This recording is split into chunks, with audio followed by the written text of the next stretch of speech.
Allegiance to the flag of the United States of America and to the republic for which it stands, one nation, under God, indivisible, liberty and justice for all. The prayer this morning will be offered by the gentle lady from Montgomery County. Thank you, Madam Speaker.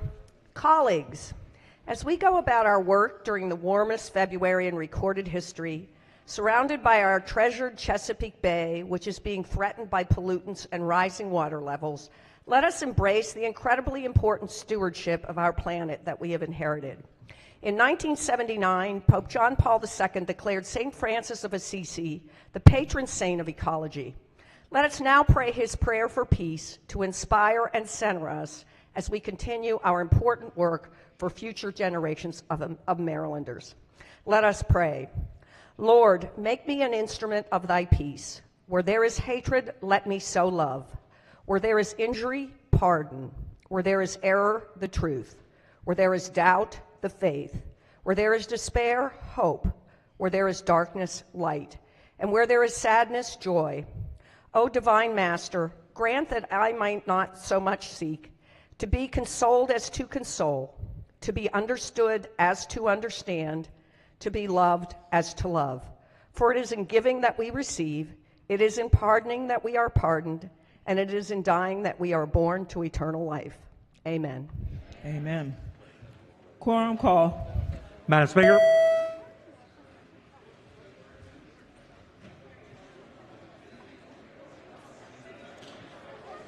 Has everyone recorded their presence? If so, the clerk will take the call.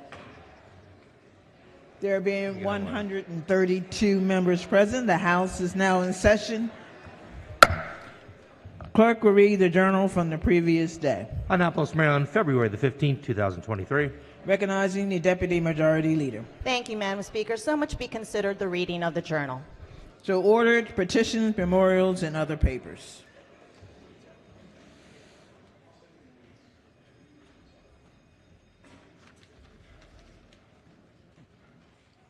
Consent calendar of introductory House Bills number 41. Clerk will read the first bill. House Bill 1249, Delegate Hornberger, House Rules. Recognizing the Majority Leader. Thank you, Madam Speaker. So much be considered the reading of HB 1249 through 1258. Hearing no objections, the bills are read the first time and referred to the appropriate committees. Clerk will read the bond initiatives and the committee assignment. Introductory House Bond Initiatives number 35, February 16th, 2023, referred to appropriations.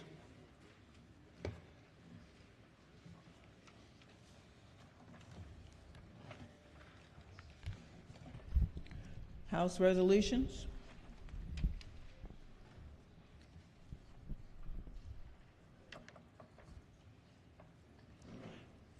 Recognizing the sponsor. Thank you, Madam Speaker. From the Negev Desert to a synagogue in Freudenthal, Germany, to the Sydney Opera House in Australia, Pikesville, Baltimore native rock star Sonia Disappear Fear has brought her music to audiences across the globe. She just returned to America with new fans, including those from Ukraine seeking safety in Germany. She's begun work on her 23rd album, including an autobiography detailing the incredible true story of her remarkable journey as an openly lesbian artist over the past 35 years, one whose music played a small part in America's transformation from a society of homosexual repression to one in which gay marriage is legal nationwide. Sonia's songs, as her name might suggest, Disappear Fear, light up the hearts of humanity. Saturday is International Disappear Fear Day, wherein we are all supposed to reflect on what we can accomplish in the arts, politics, peace and love if we had a world void of fear, hate, and intolerance. Sonia has a Grammy-nominated album. Her songs trace decades of dedication to various humanitarian and animal rights causes. Her 2019 CD, By My Silence, is in response to the hate and anti-Semitism around the world. And her 2020 compilation, Love Out Loud, encourages people to embrace their identity while highlighting the ongoing push for LGBTQ equality. Sonia has shared stages with many of her heroes such as Pete Seeger, Joan Baez, Nickel Creek, Green Day, Emmylou Harris, George, John Fulbright, Sheryl Crow, Lucinda Williams, Joan Jett, and my favorite, Bruce Springsteen.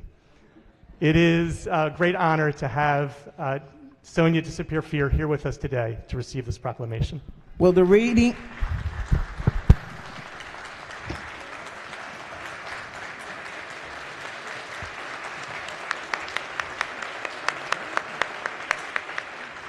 Will the reading clerk please read the resolution in full? Be it hereby known to all that the House of Delegates of Maryland offers its sincerest congratulations to Sonia Rutstein in recognition of International Disappear-Fear Day, February 18, 2023, a global annual event that encourages people to build a better world by confronting their fears through art. The entire membership extends best wishes on this memorable occasion and directs this resolution to be presented on the 16th day of February 2023.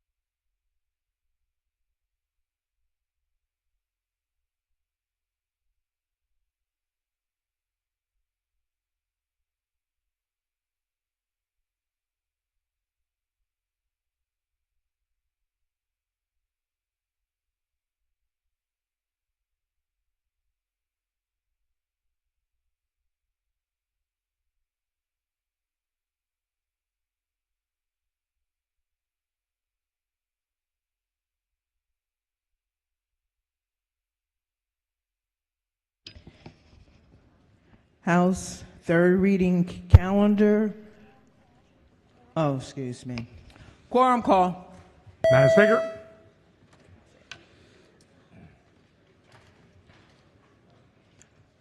Clerk will take the call. 135 members present. The House is still in session. Calendar of third reading House bills. Number 1. Clerk will read the first bill. House Bill 16, Primary and Secondary Education, Title IX, Notice. Hear Our Voices Act. Is on third reading and final passage. Is there any debate? Not, the clerk will call the roll. Madam Speaker.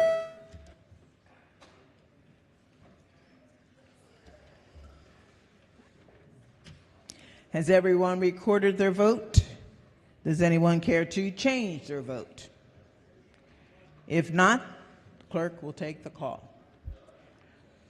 There being 135 votes in the affirmative, House Bill 16, having received the constitutional majority, is declared passed. Clerk, read the next bill. House Bill 21, Property Tax, Tax Sales, Notices, and Payoff Amount for Redemption. Is on third reading and final passage. Is there any debate? If not, clerk will call the roll. Madam Speaker.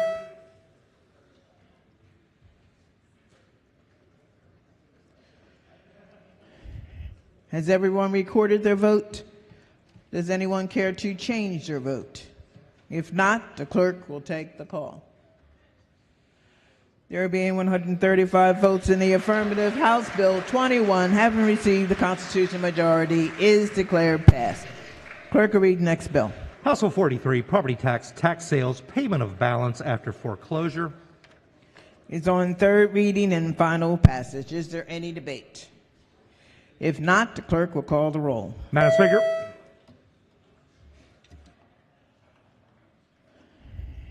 Has everyone recorded their vote? Does anyone care to change their vote?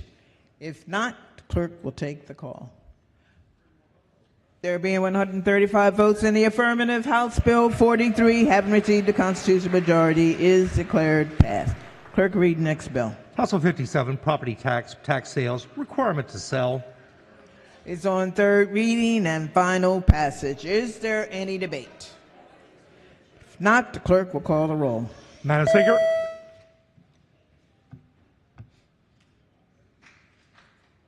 Has everyone recorded their vote? Does anyone care to change their vote? If not, the clerk will take the call.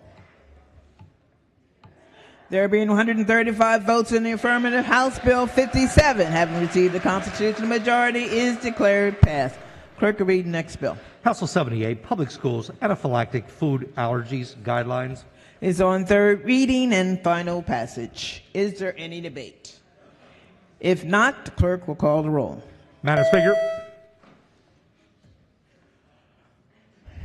Has everyone recorded their vote? Does anyone care to change their vote? If not, the clerk will take the call.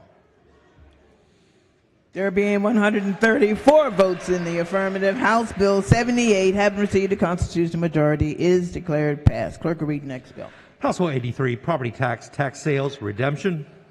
Is on third reading and final passage. Is there any debate? If not, the clerk will call the roll. Madam Speaker. Has everyone recorded their vote? Does anyone care to change their vote?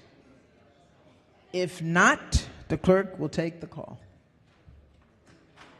There being 134 votes in the affirmative, House Bill 83, having received the constitutional majority, is declared passed. Clerk will read the next bill. House Bill 130, Election Law, Foreign Manufacturer of Election Systems, Notification and Termination of Contract.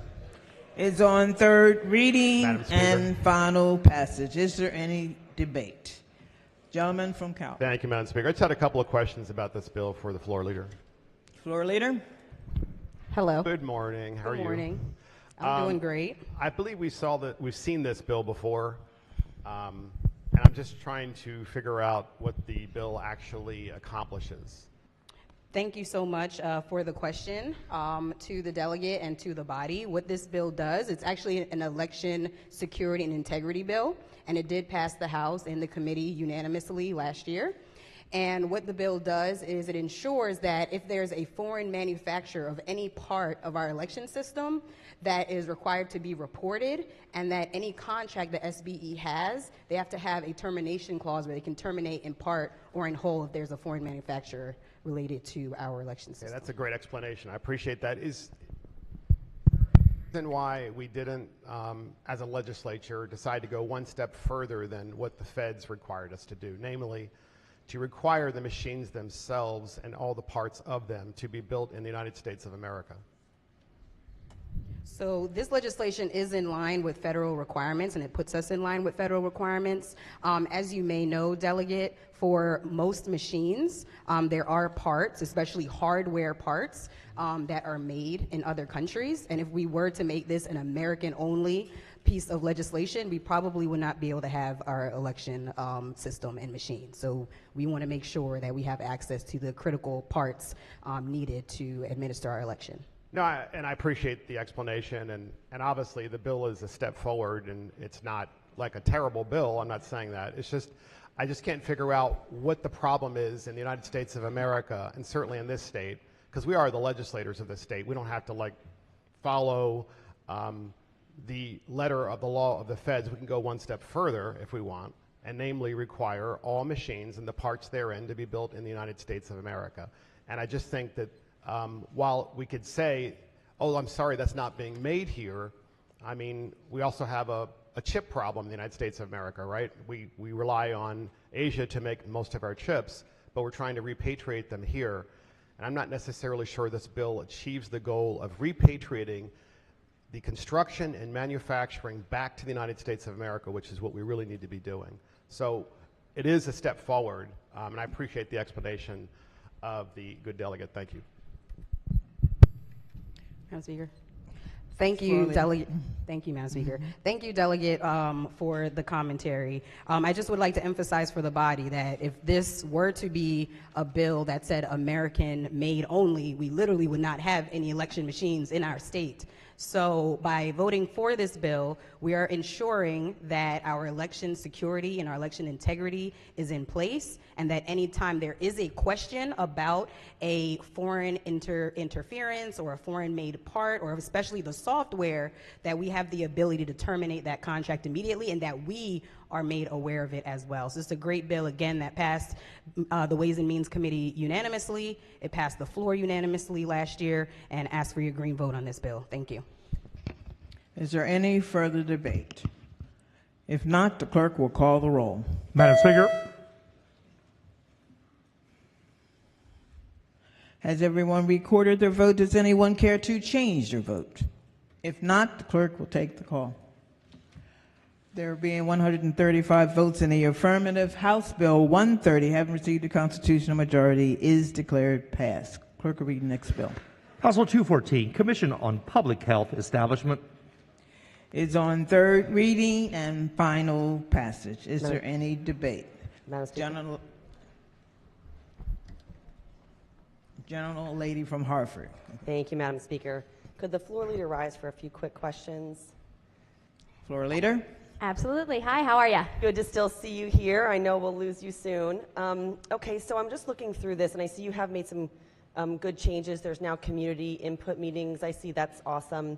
Could you just tell me a little bit about what the real goal is? There's a lot of dense wording here about what sort of explain the impact of foundational public health capabilities. I know, it's confusing, I know, when you read it. Yeah. So let me explain to you. Foundational health capabilities include the ability to do assessment and surveillance, community partnership and development, equity, organizational competency, public development and support, accountability, performance management, emergency preparedness and response, and communication. So how does our public health system do its work? Does it have the capacity it needs to do its work? That's what this bill is going to find out. We're going to do an assessment and then make recommendations through a commission.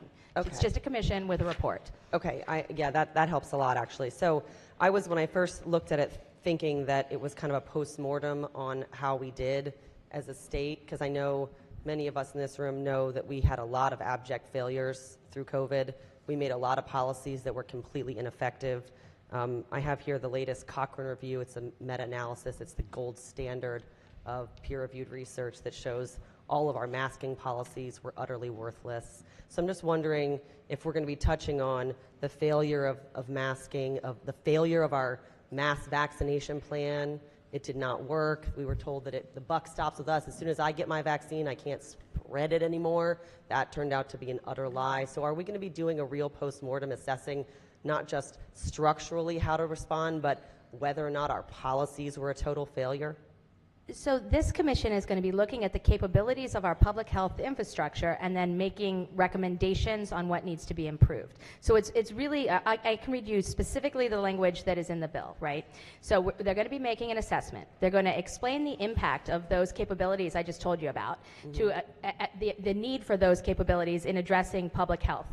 And we're not talking about just COVID, to be clear. In the recommendations, we're talking about maternal mortality. We're talking about opioid issues, and the opioid crisis. So we want recommendations that will help us figure out how to your point that you started with, right, which is, I would prefer to frame it as, we're all here, this is great, we could have done better. Right. We could have done better. Right. And we need to acknowledge that. So in ways that our public health system needs the support to do better, that's what this is going to look at. Do we have the capabilities we need? If not, what are the recommendations to ensure that for the next crisis, we do better? Okay, so it won't be looking at specific policy and science-based decisions, more just the structural issues that we had rolling out the programs that ended up being failures. Well, I would disagree on the failure part, but I would agree with your assessment on what the commission is going to be doing and making recommendations on. Specifically, we're going to be making recommendations on how state and local public health departments are organized on information technology, information exchange, data and analytics, workforce issues, including human resources, and the use of the Medical Reserve Corps for public health, procurement issues, including oversight of contractors, funding, communications, and public engagement. So things like that. All right, I thank the floor leader. Thank you. Body, I certainly don't oppose the idea of doing an analysis on the structure of our public health. I think that's actually really important for us. I would have loved to have seen us be really thoughtful and considerate to the insane suffering that the policies made by this body and others, even at the top, hurt our communities terribly. Locking children out of their schools, keeping them away from food and safety was a total failure, and it hurt the most vulnerable children that we like to grandstand and say that we're taking care of every day on this floor. We hurt them terribly, and I would love to see our body acknowledge what we did to these people. Thank you very much. Recognizing the floor leader. Thank you, Madam Speaker, and thank you for your thoughts on this. I would just like to remind the body, first of all, this bill passed the Health and Government Operations Committee unanimously, and I would also just say on HGO we have a term called philosophical differences, and I think you just heard about some of the philosophical differences around the issues of COVID that we have experienced, but that's not what this bill is about. This bill is about making sure that we have the public health system we need for the future to serve our constituents in all of the issues that are important to us and protecting the public health. Thank you. Is there any further debate? If not, the clerk will call the roll. Madam Speaker. Has everyone recorded their vote? Does anyone care to change their vote? If not, the clerk will take the call.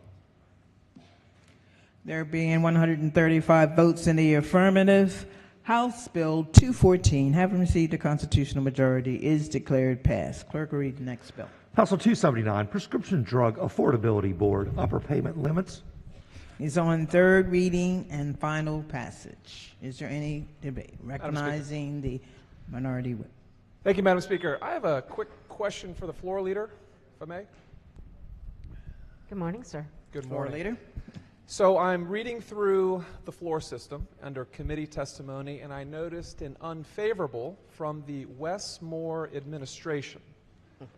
And I'm wondering if you can please address some of the concerns in the letter referring to the fact that if the pricing goes outside of the federal guidelines, the state of Maryland would be at risk for losing that subsequent funding. So if you could please address that. Thank you, sir. Thank you for giving me the opportunity to explain. So first of all, I want to let you know that for the Senate hearing, a separate and second letter was sent to the Senate to say that the agency, the health department, had resolved its issues. So that letter still is in our file, but we don't have the Senate letter. And the way it was resolved was through discussions between myself and the executive director of the board and the Medicaid providers. The issue was whether or not, as you said, whether our upper payment limits would conflict with the federal limiting. And the answer is no. And the reason it's no is because there's a number of factors, I think at least 13 factors, that the board is going to be considering in its process of recommending an upper payment limit. And one of them, most certainly be, one of them near the top of the list, is anything that conflicts or would compromise what we are now paying for pharmaceuticals as a state. So their concern was mitigated by the fact that this is a factor they are already considering, and they were satisfied with that. They were also worried that it would impact their ability to negotiate with not with pharmaceutical companies, but pharmacy benefit managers. But part of the major job of the board is to begin to manage cost of pharmaceuticals to the state. So we're looking at the entire chain, and again, that's a factor that's going to be considered as they do their work. Okay. So I appreciate the answer to the question. So one of the things that I have concerns with generally is being a fiscal steward of the taxpayers' dollars, as well as ensuring that prices are actually affordable. Some of the concerns related to this bill are the unintended consequences of having prices, kind of the unintended consequences that ultimately will impact people looking for affordable medicine. It may have unintended consequences, not actually achieving the result that we want. And I think we're in line with what the Westmore administration was saying initially in their letter. We didn't see the other letter. I'm going to vote in opposition to the bill. But thank you. If I might, Madam Floor Speaker. leader. I understand the concern about unintended consequences. We actually have that concern with every bill that we consider here. I can vouch for the fact that the board is very aware and conscious and constantly looking at those possibilities. One of the possibilities that was raised on this floor when we first passed this bill in 2019 was whether or not we would cause shortages of particular pharmaceuticals in the state. And it's very clear in the legislation that if there's any impact on the availability of pharmaceuticals, then on a drug where there's an upper payment limit, the board will reassess. I also want to remind you that virtually everything the board does under this bill is carefully monitored by this General Assembly and the Legislative Policy Committee. So we're going to be watching them every step of the way. Thank you, Madam Speaker. Thank you. Recognizing the gentleman from the Eastern Shore. Thank you, Madam Speaker. Floor Leader, rise for a question. Floor Leader. Yes, sir. So, along with what the Minority Whip was saying, the bill feels like it's price caps. In other words, we're saying that we're going to limit, notwithstanding the businesses need to charge a certain rate for their pharmaceuticals, we're going to say no, we're only going to pay a certain amount. Are you studying this? I'm trying to understand what the bill's actually doing in practice. So if you could explain to me, is this a price cap bill? It is a bill that sets the cap on what the state will pay, which is already happening at the federal level with respect to Medicare. So we know that it's possible to do that. So it's not, it doesn't tell the manufacturer how much they can charge. They can charge whatever they want, but we will only pay a certain amount based on the research that the board, the very in-depth research that the board will do in order to determine that the cost of this pharmaceutical is causing what's called an affordability challenge here to the state. So that's how, you know, what its purpose is. I worry that we think that price caps are actually going to keep things affordable, because the unintended consequences really speak to a larger problem with healthcare in general, whether it's a hospital system, whether it's doctors, whether it's pharmacies. They regularly tell me, and I'm not even on the committee jurisdiction, their frustration with, here's what it's costing me to do business, and I'm being told without any be able to resolve it or try to fight for the money, that no, we're not going to pay you what you say it's going to be, we're going to pay you this amount. And the unintended consequences ultimately come down to, well, whether or not somebody actually participates in the programs that people need, Medicaid being one of them. And so that feedback, I'm curious whether you're concerned about a bill like this actually expanding into these manufacturers who could easily say, I'm sorry, if that's your cap, I'm just not going to be able to do business. Well, again, I'd say there are examples of caps in other places, and they have not resulted in the kinds of consequences that you're suggesting. That the board is indeed going to monitor the impact of any action that they do, and we are observers and overseers of that. And I would suggest to you that the drug pricing train, which contains about 5 different elements, there are profit-making at every level. The only level that's unregulated are manufacturers. And, you know, ideally, patent restrictions would regulate drug manufacturers. But in fact, there are many ways to go around the patent we've discovered in our studies, not just here in Maryland, but nationally, that there are ways to go around that patent, and drugs that are virtually the same as they were on the original patent, except perhaps for a coating, are repatented for another 20 years, which means it restricts the market.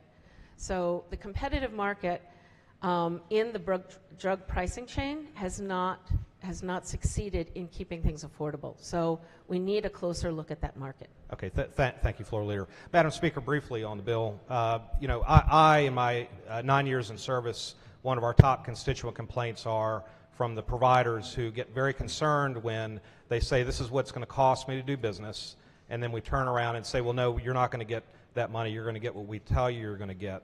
The ultimate conclusion, at least in one example, and one that was given to me during this session, is a provider saying, we give up, we're no longer going to participate like that. If you want to do business with me, then you've got to pay me directly, and then you can reimburse yourself through the insurance companies. I know this isn't the exact same thing with this issue, but what I'm saying is when you create caps, you create the unintended consequences that the Minority Whip talks about, which is access to care issues and market participants choosing just not to do business with the state of Maryland. I'm going to vote against the bill.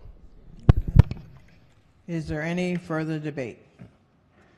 Seeing none, the clerk will call the roll. Madam Speaker,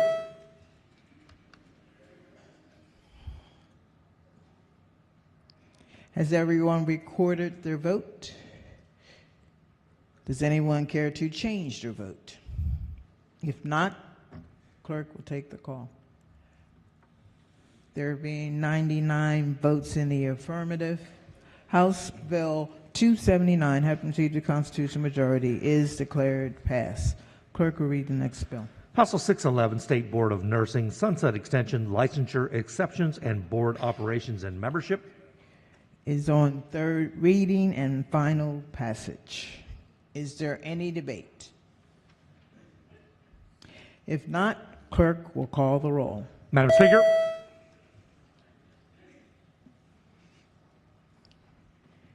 Has everyone recorded their vote? Does anyone care to change their vote?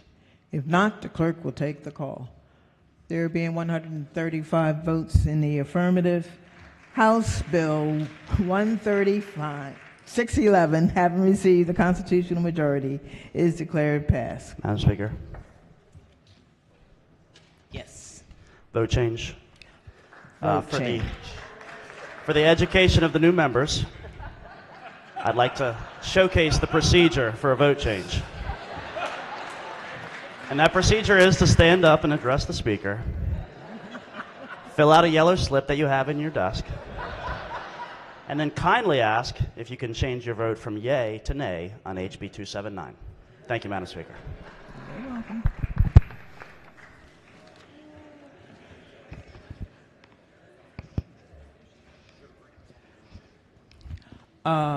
Procedure requires the slip to be up here.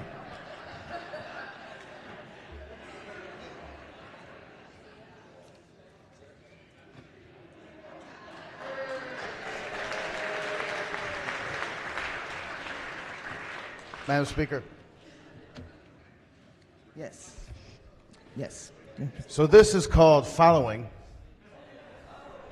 vote changes. This is the yellow form if you have not seen it. Some of you will use this quite often, some not. I'm somewhere in the middle, as with everything. House Bill 279, also from yay, back to nay.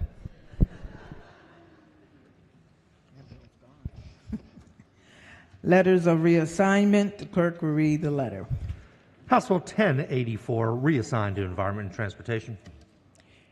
Hearing no objections, the letters have been read and ordered journalized.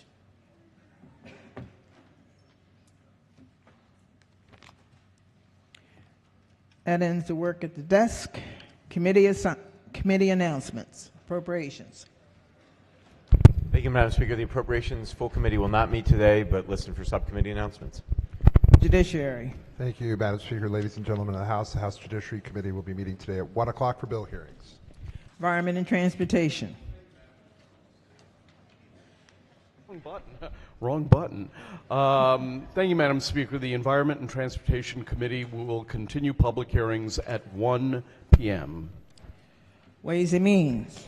Thank you, Madam Speaker. The Ways and Means Committee will be meeting at 1 p.m. to resume bill hearings. We will be having the Governor and Lieutenant Governor come testify, so we will start at 1 p.m., folks. Economic Matters.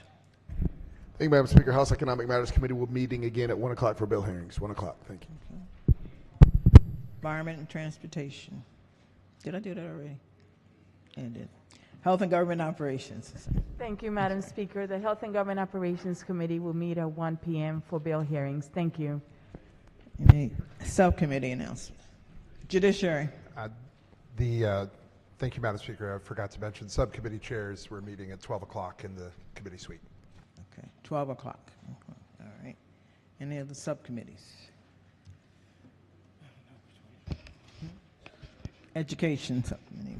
Thank you, Madam Speaker. The Education and Economic Development Subcommittee of Appropriations will be meeting at 1 p.m. in the Appropriations hearing room for budget hearings and a brief voting session. Oh, goodness. Okay. Where are we? Local government.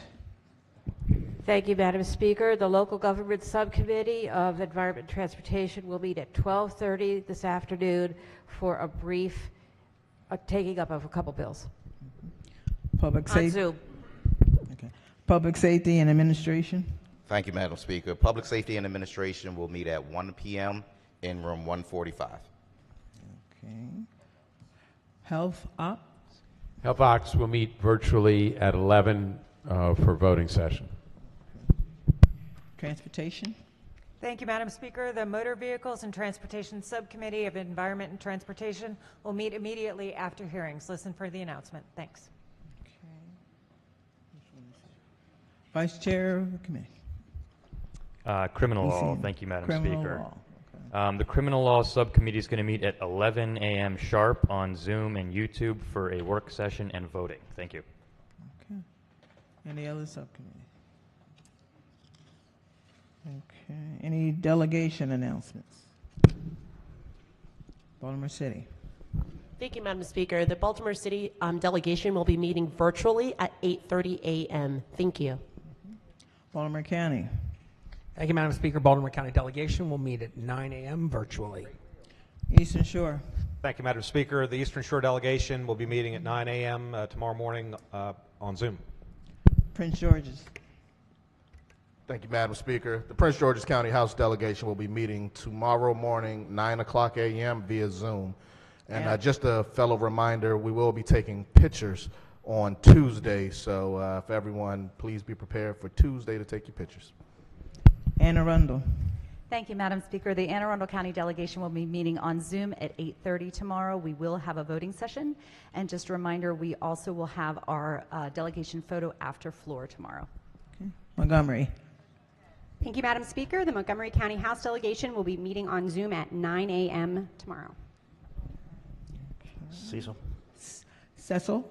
Yep, Cecil. Thank you, Madam Speaker. The Cecil County delegation will be meeting tomorrow at 8:15 a.m. via Zoom, and I will be submitting a selfie for the group photo. Thank you.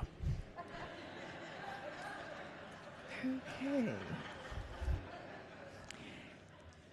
Let's see, now, any caucus announcements?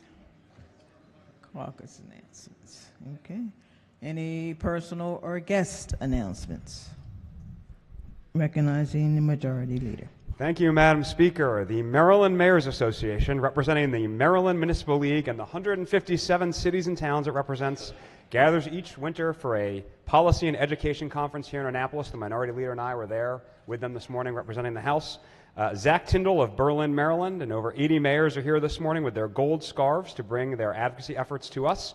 On behalf of the 2 million residents of Maryland they represent, they're up there right now. If you want to stand and wave. Stand up. Stand up.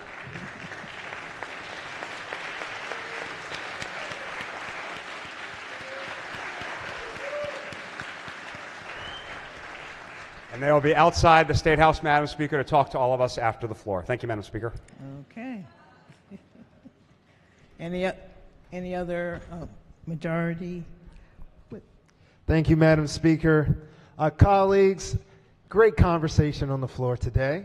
I just want to note that if you are in your seat, particularly for any time we're on third reader, you must press your button to be recorded. Not saying that anyone didn't, just want to flag that we are looking, and we want to make sure you all press your button. Thank you kindly. Okay. Seeing none, quorum call before adjournment. Madam Speaker. Has everyone recorded their presence? So the clerk will take the call. There being 135 members present, the House is still in session, recognizing the majority leader. Thank you, Madam Speaker. I move the House stand adjourned until Friday, February 17th at 11 a.m.